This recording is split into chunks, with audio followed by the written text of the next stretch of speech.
ورنہ امام محمد غزالی رحمہ اللہ تعالی کا قول جو ہے مجھے بڑا پسند ہے اس کانٹیکسٹ میں، جو کیمیائے سعادت میں انہوں نے علماء سو کی کلاس لی ہے۔ اب یہ سخت باتیں اگر میں اپنی ریفرنس سے کروں تو لوگوں کو بری لگے گی۔ امام محمد غزالی فرماتے ہیں کہ ایسے علماء جو ممبروں پر چڑھ کر اللہ تعالیٰ کی رحمت کی آیات آؤٹ آف کانٹیکسٹ سنا کر، قرآن حکیم میں جہاں پر بھی رحمت کی آیات اور توبہ کی آیات آئیں وہ اس اعتبار سے آئیں کہ جو توبہ کرنے کے بعد اصلاح کر لے۔ پورے قرآن میں کوئی ایک آیت بھی ایسی نہیں ہے کیٹاگوریکل کہ انسان اپنی اصلاح نہ کرے اور اللہ تعالیٰ فرمائے کہ میں اپنی رحمت کے دروازے اس کے لیے کھول دوں۔ قطعاً ایسی کوئی آیت نہیں ہے۔ تو جو علماء، امام غزالی فرماتے ہیں کہ اللہ کی رحمت کی آیات سنا کر لوگوں کو اللہ تعالیٰ سے غافل کر رہے ہیں، کیا یہ لوگوں کو یہ میسج دینا چاہتے ہیں کہ قرآن حکیم میں جو اللہ کے نافرمانوں کے لیے دھمکیاں آئی ہیں یہ سب کی سب فضول باتیں تھیں، اور انبیاء کرام علیہ السلام جو اللہ کے عذاب سے ڈراتے رہے یہ صرف شغل میلہ تھا اور آخرت میں کوئی پکڑ نہیں ہونی؟ ایسے علماء واجب القتل ہیں۔ یہ امام غزالی فرما رہے ہیں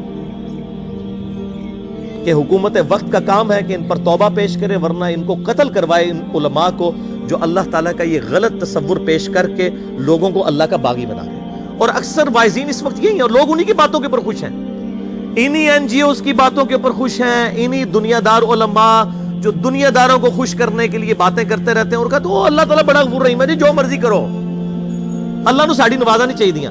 اور بھائی اللہ نے کب کہا ہے کہ مجھے تمہاری نمازیں چاہیے؟ اللہ تو کہتا ہے تمہیں تمہارے لیے نمازیں چاہیے، اور نماز کو اتنا کیجول بنا لیا انہوں نے۔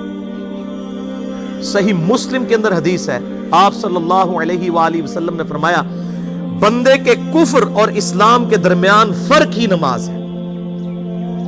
جو نماز پڑھتا ہے وہ مسلمان ہے، اور جو نماز نہیں پڑھتا وہ پاکستان کے شناختی کارڈ میں مسلمان ہے، اللہ کی ڈیفینیشن میں وہ عملاً کافر ہے۔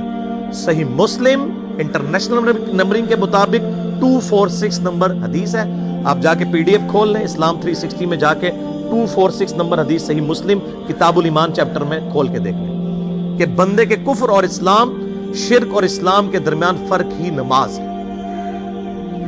آپ بے شک اپنے آپ کو مسلمان کلیم کرتے رہے، لیکن وہ شناختی کارڈ والا مسلمان ہے، نکاح طلاق والا مسلمان ہے، اس کا جنازہ بھی پڑھ دیا جائے گا، پیدا ہوگا اذان بھی دے دی جائے گی، اللہ کے حضور وہ مسلمان نہیں ہے، وہ بس کلمے کا ہی ہم احترام کرتے ہیں، ادروائز تو عملاً کافر ہے وہ۔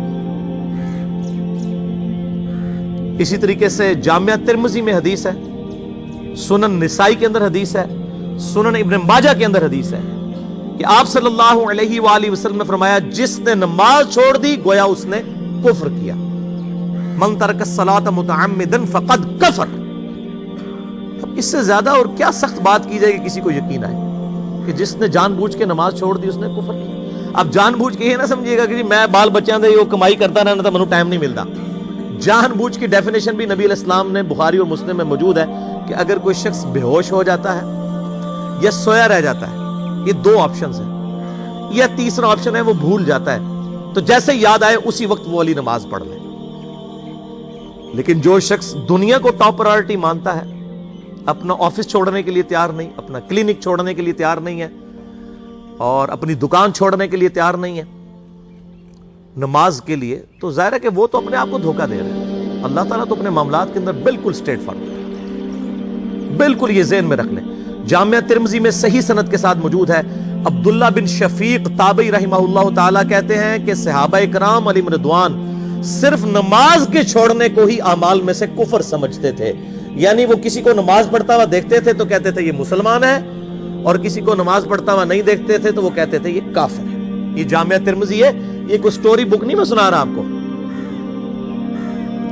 مسند احمد میں صحیح سند کے ساتھ حدیث ہے، نبی صلی اللہ علیہ وآلہ وسلم نے معاذ ابن جبل سے فرمایا معاذ اللہ کے ساتھ کسی کو شریک نہ ٹھہرانا، خواہ تمہارے ٹکڑے ٹکڑے کر دیے جائیں، تمہیں سولی پہ چڑھا دیا جائے، تمہیں آگ میں جلا دیا جائے، اللہ کے ساتھ کسی کو شریک نہ ٹھہرانا، اور معاذ نماز بھی نہ چھوڑنا، کیونکہ جس نے نماز چھوڑ دی اللہ تعالیٰ کے ذمہ کرم سے وہ نکل گیا، اللہ کے حضور اس کے لیے کوئی حصہ نہیں ہے جس نے نماز چھوڑ دی۔ کتنا کریٹیکل ایشو ہے۔ اور اسی طریقے سے مسند احمد میں ہی ایک اور حدیث ہے کہ آپ صلی اللہ علیہ وآلہ وسلم نے فرمایا جس شخص نے اپنی زندگی میں نماز کی حفاظت کی قیامت والے دن وہ نماز اس کے لیے نور ہوگی, نجات ہوگی اور اس کے حق میں دلیل ہوگی. اور جس نے نمازوں کی حفاظت نہیں کی اس کے لیے قیامت والے دن کوئی نجات, کوئی نور اور کوئی دلیل نہیں ہوگی. الٹا اس کا حشر قارون, فرعون اور ابی ابن خلف کے ساتھ ہوگا والعیاذ باللہ تعالی. یہاں تو ہم کہہ دیتے ہیں یا اللہ جو کچھ بھی ہے تیرے محبوب کی امت سے ہے, یعنی اے اللہ ہم نے تو اپنی اصلاح کوئی نہیں کرنی, ہمیں اسی طریقے سے ہی قبول کر لے والعیاذ باللہ تعالی.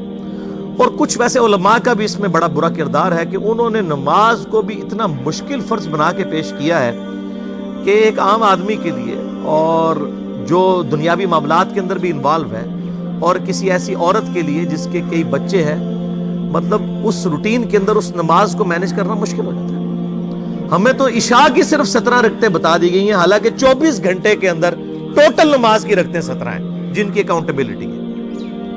اور میں یہ بڑے یعنی وثوق کے ساتھ ایک ذمہ دار مبلغ کی حیثیت سے یہ بات کر رہا ہوں. آپ صحیح بخاری اور صحیح مسلم کھول کے دیکھ لیں, فرض نمازوں کی تعداد جو ہے وہ 5 آئی ہے اور ان کی رکعتوں کی تعداد بھی بیان ہو گئی ہے.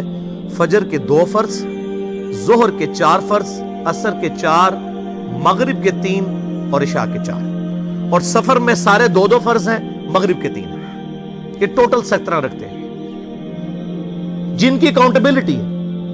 باقی جنہ گڑ پاؤ گے انہ میٹھا, وہ ساری نفلی عبادت ہے. وہ بخاری اور مسلم دونوں میں حدیث ہے, جس نے فرض کے علاوہ 12 رکعتوں میں استقامت کی, اور وہ 12 رکعتیں آپ صلی اللہ علیہ وآلہ وسلم نے پڑھ کے بھی بتائیں. اور امہات المومنین میں سے سیدہ عائشہ نے, سیدہ ام سلمہ نے, سیدہ ام حبیبہ رضی اللہ عنہن نے روایت بھی کی کہ 2 فجر سے پہلے, 4 ظہر سے پہلے, 2 ظہر کے بعد, 2 مغرب کے بعد, 2 عشاء کے بعد. یہ 12 سنت موقدہ, جس نے یہ پڑھی اسے جنت میں محل ملے گا. اگر کوئی نہیں پڑھتا تو گنہگاری والا معاملہ کوئی نہیں ہے. اسی طریقے سے اس کے علاوہ ایک اور وطر کی نماز ہے جو سنت موقدہ ہے. وہ سیدنا مولا علی رضی اللہ تعالیٰ عنہ علیہ السلام کا قول ہے کہ وطر سنت ہے, سنت ہے, سنت ہے, مگر اسے مت چھوڑو. ہے سنت ہے لیکن تاکیدی ہے. آپ صلی اللہ علیہ وآلہ وسلم نے سفر میں بھی وطر اور فجر کی 2 سنتیں پڑھی ہیں, لیکن یہ صرف افضلیت کے اعتبار سے تاکیدی ہیں, ان کی اکاؤنٹیبلٹی کوئی نہیں ہے.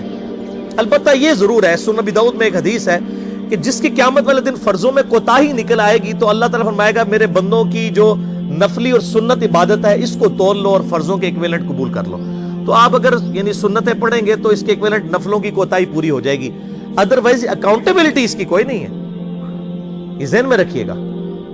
صحیح بخاری اور مسلم دونوں میں حدیث موجود ہے. ایک صحابی آئے, انہوں نے کہا یا رسول اللہ صلی اللہ علیہ وآلہ وسلم, میں جنت میں جانا چاہتا ہوں, مجھے کوئی شارٹ کٹ بتا دیں.